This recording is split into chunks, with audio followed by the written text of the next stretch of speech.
ভাৰতবৰ্ষৰ প্ৰধানমন্ত্ৰীৰ কাৰ্যালয়ে অসম চৰকাৰক নিৰ্দেশ দিছিলে যে অসমৰ মাজেদি যি অবৈধ বাৰ্মিজ বা ম্যানমাৰৰ চুপাৰি পাৰ হৈ যায় বা ইণ্ডোনেছিয়াৰ চুপাৰি পাৰ হৈ যায়, এই চুপাৰিৰ কাৰবাৰটো বন্ধ কৰিব লাগে। এই কাৰণে দিছিলে যে চুপাৰিৰ মাজত, চুপাৰিটো যিহেতু ইণ্টাৰনেশ্যনেল বস্তু এটা আৰু যিহেতু সেইটোত ভাৰত চৰকাৰৰ লগত ম্যানমাৰ বা বাৰ্মাৰ চৰকাৰৰ চুপাৰিক লৈ কোনো চুক্তি নাই, গতিকে অসমলৈ বা ভাৰতলৈ চুপাৰি আহিবই নোৱাৰে। সেইকাৰণে কি কৰে, কাষ্টম ডিউটি ল'ব নোৱাৰে চুপাৰিৰ ওপৰত। কাষ্টম ডিউটি ল'ব নোৱাৰাৰ কাৰণে কি হয়, ইণ্টাৰনেশ্যনেল চেকিংটো নহয় চুপাৰি।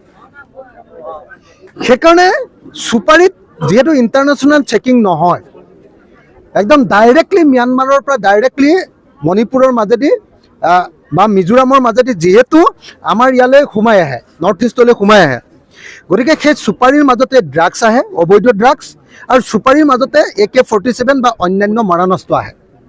সেইকাৰণে কেন্দ্ৰীয় চৰকাৰে নিৰ্দেশ দিছিলে যে চুপাৰিটো কোনো পৰ্যায়ে আহিবলৈ দিব নালাগে, কাৰণ চুপাৰিৰ মাজেদি যি ড্ৰাগছ আহে, চুপাৰিৰ মাজেদি যি বন্দুক বাৰুদ আহে, বোমা আহে, AK-47 আহে, এইটোৱে গোটেই ভাৰতবৰ্ষৰ সাৰ্বভৌমত্বৰ কাৰণে ই এটা অত্যন্ত ভয়ংকৰ ঘটনা।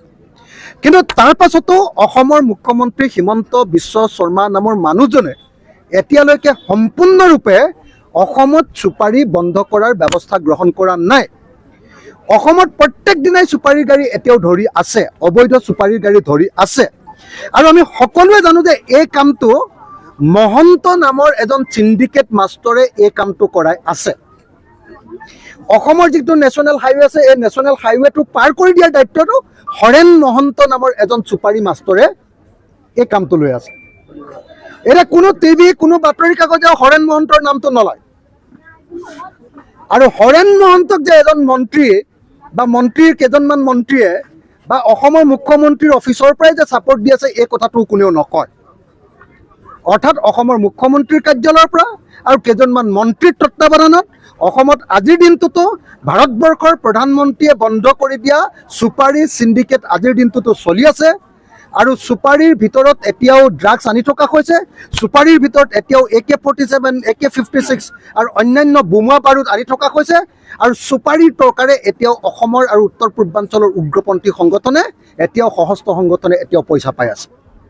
গতিকে মই ভাবোঁ যে ভাৰতৰ সাৰ্বভৌমত্বৰ কাৰণে চুপাৰি এই কাৰবাৰটো এটা ভয়ংকৰ ঘটনা। কেন্দ্ৰীয় চৰকাৰে ইতিমধ্যে এই কথা কৈছে, কিন্তু অসমৰ বিজেপি চৰকাৰে পইচাৰ লোভত, টকাৰ লোভত, 2 নম্বৰী টকাৰ লোভত এখন ট্ৰাকৰ পৰা 12 লাখ টকাকে লৈ এখন ট্ৰাকক নেশ্যনেল হাইৱে পাৰ কৰি দিয়াৰ দায়িত্ব লয় হৰেণ মহন্ত নামৰ চিণ্ডিকেট মাষ্টৰজন। গতিকে যদিহে চৰকাৰে আচলতে চুপাৰি বন্ধ কৰিবলৈ মন আছে, হৰেণ মহন্ত নামৰ চুপাৰি মাষ্টৰজনক গ্ৰেপ্তাৰ কৰি দিলেই অসমত পুৰা সম্পূৰ্ণৰূপে চুপাৰি বন্ধ হৈ যাব।